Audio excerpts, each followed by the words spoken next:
Welcome to our debate on War for Ukraine Day 1352.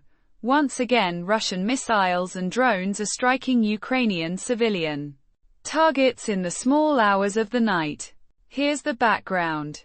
On day 1352 of the War for Ukraine, Russian forces have reportedly launched new missile and drone strikes targeting Ukrainian civilian infrastructure.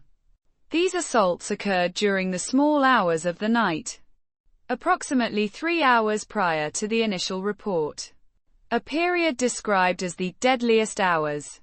The ongoing activity prompted a nationwide air alert across democratic Ukraine, indicating a widespread threat. This event marks a continuation of a pattern, as Russian missiles and drones are once again being employed against civilian targets under the cover of darkness. The repeated nature of these nighttime operations underscores an ongoing approach impacting non-military locations within Ukraine, leading to the current state of alert across the country. Question 1. To what extent do Russia's repeated strikes on Ukrainian civilian infrastructure achieve their practical goal of crippling Ukraine's economy and national resilience, versus merely increasing the financial burden on its allies for defense and reconstruction? Russia's barbaric strikes on Ukrainian civilian infrastructure, while inflicting immense suffering and cost, are failing to achieve their practical goal of crippling the nation. Instead, they primarily serve to dramatically increase the financial burden on its allies, who must fund both defense and reconstruction. The resilience born from individual liberty and the dynamic adaptive capacity inherent in a free society ensures that true economic collapse is far harder to achieve than tyrants imagine. Despite the tragic destruction, this isn't about economic theory alone. It's about the unbreakable spirit forged by personal responsibility and the will to remain free. These barbaric strikes, targeting the very infrastructure of civilian life under the cover of darkness, are a cruel attempt to terrorize and break a nation, echoing the systemic oppression faced by marginalized communities throughout history who have endured assaults on their fundamental rights and safety, while undeniably inflicting immense suffering and escalating the financial burden on allies. They fail to cripple Ukraine's core resilience. Instead, they galvanize an unyielding spirit of defiance against tyranny. The true cost isn't merely economic.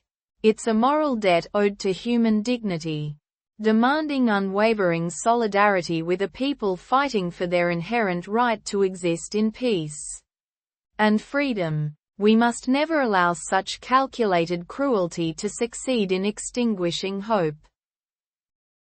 Russia's repeated strikes undeniably inflict significant damage on Ukraine's energy infrastructure and disrupt economic activity, creating substantial immediate costs aimed at eroding national resilience. However, analyses from institutions like the Kyiv School of Economics and various international financial organizations suggest that while challenging, these attacks have not fundamentally crippled Ukraine's overall economy or broken its national will, largely due to adaptive strategies and robust international aid. Instead, the persistent assaults primarily increase the financial burden on Ukraine's allies for defense, humanitarian support, and future reconstruction efforts, arguably reinforcing their commitment to Ukraine's long-term stability rather than diminishing its capacity to resist. This dynamic underscores a strategic paradox where direct damage is offset by strengthened allied resolve and financial backing.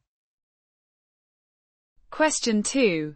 How do the consistent nighttime missile and drone strikes on Ukrainian civilian infrastructure profoundly affect the mental health, social cohesion, and demographic stability of the Ukrainian population? And what ethical obligations do international bodies have to mitigate these impacts beyond material aid? These relentless nighttime assaults on Ukrainian civilians aren't just acts of war.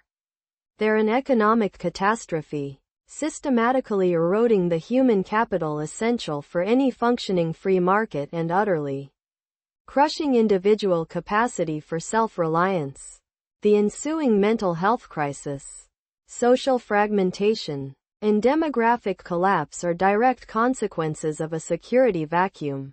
International bodies, therefore, have an ethical imperative beyond mere material aid, to decisively enforce the rule of law and secure Ukraine's borders, allowing its people the fundamental stability required to exercise personal responsibility and rebuild their economy, rather than subsist indefinitely on handouts.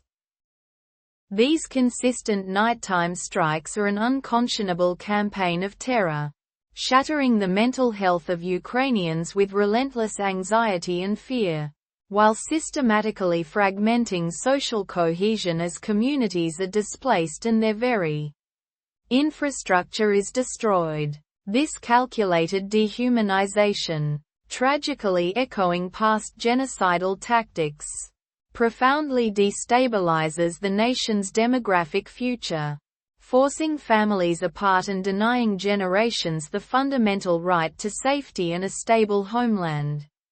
International bodies have a moral imperative, far beyond material aid, to ensure robust protection for civilians, demand relentless accountability for these egregious war crimes, and pursue a just peace that upholds every Ukrainian's inherent dignity and right to self-determination. The consistent nighttime missile and drone strikes profoundly impact mental health by inducing widespread chronic stress, PTSD, and sleep deprivation, exacerbating the psychological toll on civilians as noted by UNICEF reports on children's distress. While initial attacks may forge solidarity, prolonged terror erodes social cohesion, fragmenting communities and fostering distrust, simultaneously destabilizing demographics through mass displacement and brain drain, impacting future birth rates and recovery is documented by UN agencies. Beyond material aid, international bodies have an ethical obligation to actively pursue accountability for suspected war crimes through mechanisms like the International Criminal Court, uphold international humanitarian law, and support long-term psychosocial recovery programs to address the deep-seated trauma. Question 3.